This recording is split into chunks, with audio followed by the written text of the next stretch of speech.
Hi hello నమస్తే. మీరు bank నుంచి లోన్ తీసుకుంటే కొన్ని వందల కాల్స్ చేస్తారు. ఇంటికొచ్చి బెదిరిస్తారు. మీరు తీసుకునేది 1,00,000, 2,00,000 రూపాయలు లోన్ తీసుకుంటారు. కొంతమంది హోమ్ లోన్స్ తీసుకుంటారు.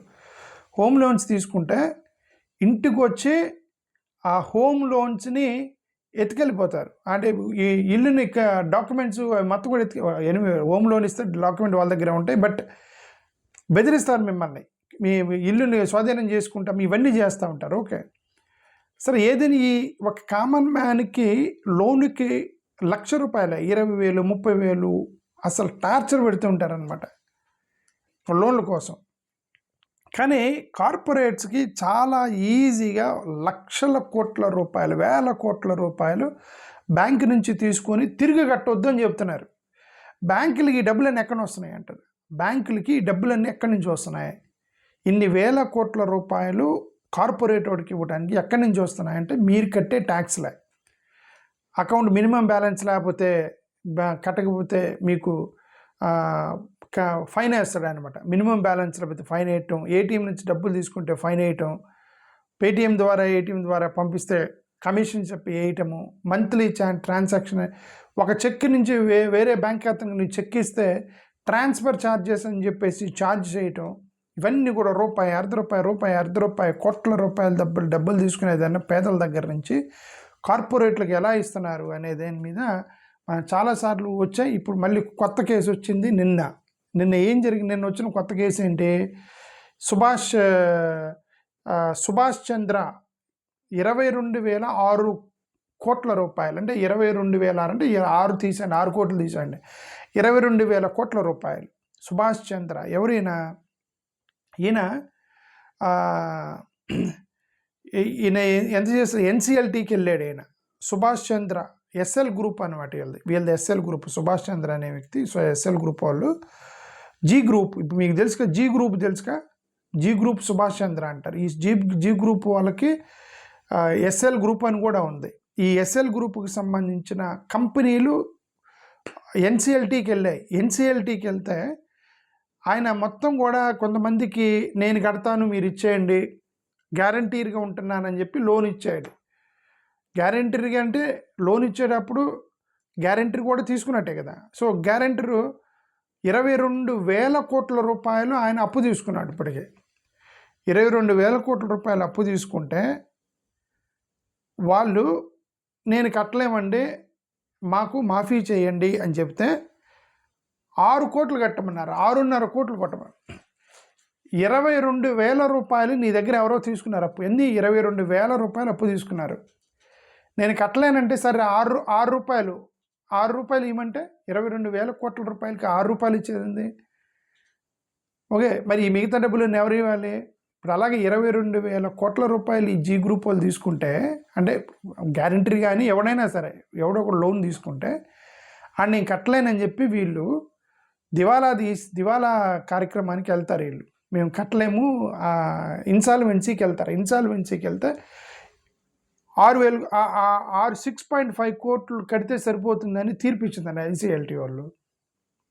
అయితే ఎందుకు జరుగుతున్నాయి ఇట్లా అనేది, ఇది అంటే 3 పైసలు అండి, సుమారు 3 పైసలు.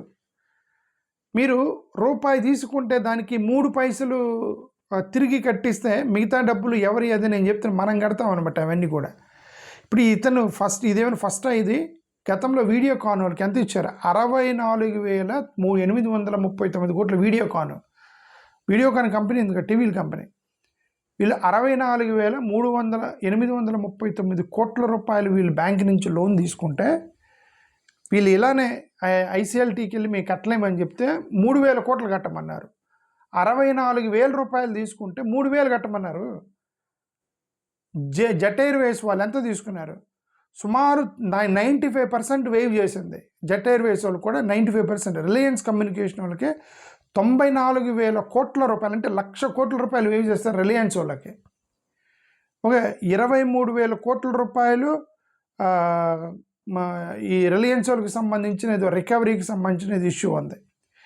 అంటే మీకు ఒక అనుమానం రావచ్చు, ఇప్పుడు రిలయన్స్ వాళ్ళు, జెట్ ఎయిర్వేస్ వాళ్ళు, వీడియోకాన్ వాళ్ళు వీళ్ళంతా కూడా ఇప్పుడు జీ గ్రూప్ వాళ్ళు వీళ్ళంతా రన్నింగ్ బిజినెస్ పీపుల్ కదా. మరి వీళ్ళు వేయిస్తాయి. ఇప్పుడు సాధారణ వ్యక్తికి ఇప్పుడు మీరు ఉన్నారు, మీరు లోన్ తీసుకుంటారు, మీరు కూడా చెప్పలేరు, మీరు కూడా వెళ్తారు ఏదో కోర్టుకి వెళ్ళి మేము కట్టలేకపోతున్నామండి, నాకు ఐపీ ఇన్సాల్వెన్సీ పే చేసుకుంటాను, నేను ఎంత 10,000 30,000 కూడా నేను కట్టలేకపోతున్నాను, ఇన్సాల్వెన్సీకి వెళ్తున్నావు, నువ్వు వెళ్ళావు ఇన్సాల్వెన్సీకి వెళ్తావు. వాడు ఏం చేస్తారు, సరే ఇన్సాల్వెన్సీ అంటే కొన్ని రూల్స్ ఉన్నాయి, వాడు కట్టలేకపోతే వదిలేయాలని రూల్స్ ఉన్నాయి, దాని మీద నిన్ను ఐపీ ప్రకటిస్తారు. ఐపీ ప్రకటించి ఇంక జీవితంలో నిన్ను లోన్ తీసుకోకుండా చేస్తారు. ఎందుకు, మీకు సిబిల్ బ్లాక్ చేస్తారు. సిబిల్ బ్లాక్ చేసి సిబిల్ మొత్తం పోయిందండి, నువ్వు లోన్లు కట్టలేదని చెప్తారు. మరి వీళ్ళు ఎలా తీసుకుంటున్నారు? ఇప్పుడు రిలయన్స్ వాళ్ళు 94,000 కోట్ల రూపాయలు నువ్వు కట్టొద్దు, నేను కట్టలేను అంటే, సరే 94,000 కోట్ల రూపాయలు నువ్వు కట్టొద్దు అని అంటే మళ్ళీ ఆయనకి లోన్ ఎట్టిస్తున్నారంట. That is the difference coming there. ఒక కామన్ వాడు డబ్బులు కట్టలేకపోతే వాడికి జీవితంలో లోన్ లేకుండా బ్లాక్ చేసేస్తారు. వీళ్ళు ఏం చేస్తారు, ఒక కంపెనీ పెడతారు, మేము కట్టలేమని ఇన్సాల్వెన్సీకి వెళ్తారు, మళ్ళీ వాళ్ళు అక్కడి నుంచి 1,00,000 కోట్లు కట్టొద్దు, తీసే నువ్వు ఈ దగ్గర డబ్బులు లేవంట అని చెప్తారు. అతను బయటకు వచ్చి ఇంకో కంపెనీ పెడతాడు, మళ్ళీ ఆయన బ్యాంక్ నుంచి లోన్ తీసుకుంటాడు, మళ్ళీ కంపెనీకి వెళ్తాడు. ఇవన్నీ కూడా జరుగుతున్నాయి భారతదేశంలో. ఓకే, సో ఇది సాధారణమైన ఇది క్లీన్ షేవింగ్ చేయటువంటి ఇదే.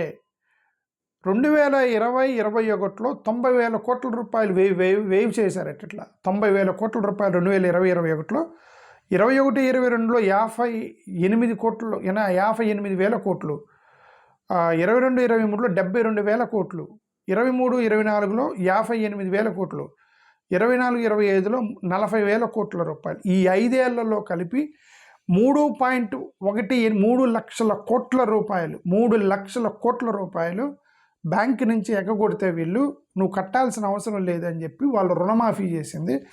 3 లక్షల కోట్ల రూపాయలు రైతుల రుణమాఫీ చేయమంటే కుదరదండి, రైతులు మేము రుణమాఫీ చేయడం కుదరదు, 90,000 కోట్ల రూపాయలు మేమే నుంచి తెచ్చిస్తామని చెప్పి రైతు రుణమాఫీ చేయడానికి గింగరాలు తిరుగుతున్న ఈ ప్రభుత్వాలు 3 లక్షల కోట్ల రూపాయలు ఈ వ్యాపారవేత్తలకి రుణమాఫీ చేశారండి. ఓకే, ఇప్పుడు ఈ సుభాష్ చంద్ర కేసులో ఇప్పుడు నిన్న జరిగింది, ఇది రచ్చ జరుగుతుంది. అదే 22,000 కోట్ల రూపాయలు తీసుకుంటే నువ్వు అవసరం లేదు, 6 కోట్లు ఇస్తే సరిపోయిద్ది అని చెప్పి తీర్పు ఇచ్చిందట.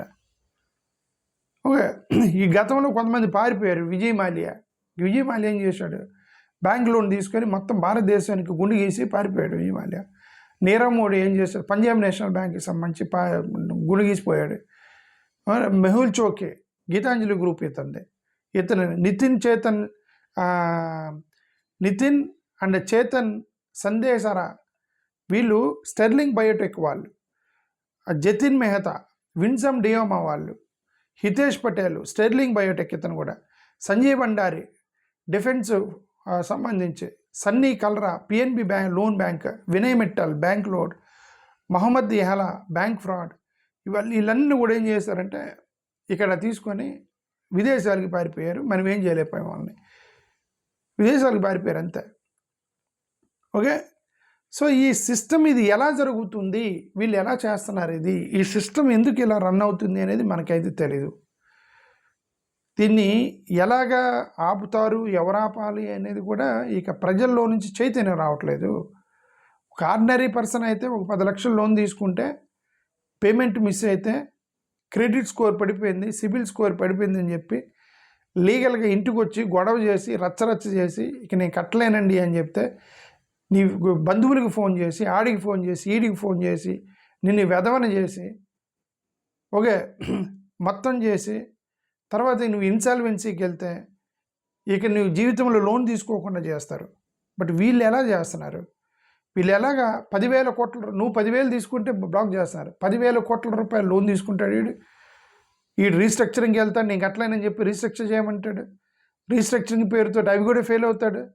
మళ్ళీ ఏమంటారు, రెజల్యూషన్ ప్లాన్కి వెళ్తాడు, అది కూడా ఫెయిల్ అవుతాడు. ఇన్సాల్వెన్సీకి వెళ్తాడు, ఇన్సాల్వెన్సీకి వెళ్ళిన తర్వాత నువ్వు కట్టలేడని చెప్పి వేవ్ చేస్తారు, బయటకు వచ్చి కొత్త కంపెనీ పెడతాడు, మళ్ళీ బ్యాంకుల చుట్టూ తిరిగి లోన్ తెచ్చుకుంటాడు. ఎలా జరుగుతుంది అది? Okay, this is how it's happening. ఏమో మరి ఇప్పుడు వీళ్ళని బ్లాక్ చేసినట్టు వీళ్ళు కూడా బ్లాక్ చేయాలి కదా నా ఉద్దేశం. సరే నిజంగా అతను కట్టలేకపోయాడు, కట్టలేనప్పుడు కంపెనీ డైరెక్టర్స్ మొత్తాన్ని మీరు బ్లాక్ చేయాలి కదా. కంపెనీ డైరెక్టర్స్ మొత్తం బ్లాక్ చేయాలి కదా అంటున్నా. ఎందుకు బ్లాక్ చేయట్లేదు కంపెనీ డైరెక్టర్స్ని వీళ్ళు? అంటే వీళ్ళు ఎలా చేస్తున్నారు అనేది అంటే నా నా అనుమానం. వాళ్ళు ఎలా చేస్తున్నారంటే, కంపెనీ డైరెక్టర్లుగా ఉన్నప్పుడు కోట్ల రూపాయలు పర్సనల్ ఆస్తులు కాకుండా బినామీ ఆస్తులు పెడతారు. కంపెనీ కోట్ల రూపాయలు బినామీ ఆస్తులు పెడతారు. బినామీ ఆస్తులు పెట్టంటే భార్య పేరు మీదనో, కొడుకు పేరు మీదనో, తమ్ముడి పేరు మీదనో ఆస్తులు జమ చేస్తారు. 50,000 కోట్ల రూపాయలు లోన్ తీసుకున్నాడు ఎవరో. 50,000 కోట్ల రూపాయలు అంటే వాళ్ళ ఫ్రెండ్ పేరు మీద, వీళ్ళ పేరు మీద చిన్న చిన్న కంపెనీలకి డైవర్ట్ చేసుకొని వాళ్ళు మొత్తం డైవర్ట్ చేస్తారు. డైవర్ట్ చేసి మా దగ్గర లేవండి, మేము కట్టలేమని చెప్పి ఈ కంపెనీని మూవ్ చేస్తారు. ఈ కంపెనీ వరకే ఎఫెక్ట్ అయింది, ఈ కంపెనీని మూవ్ చేస్తారు. బట్ ఆల్రెడీ డైవర్ట్ చేసిన ఫండ్ ఉంటుంది కదా, దాంతో ఈ ఆస్తులు చూపించి మళ్ళీ లోన్కి వెళ్తారు. లోన్కి వెళ్ళి కొంతకాలం కడతారు, 4-5 సంవత్సరాలు కడతారు. 4-5 సంవత్సరాలు కట్టుకుని సిబిల్ స్కోర్ ఇవన్నీ కూడా సెట్ అవుతాయి. సెట్ అయిన తర్వాత మళ్ళీ స్కామ్ మొదలు పెడతారు. This is how it's going on. Okay, thank you, నమస్కారం.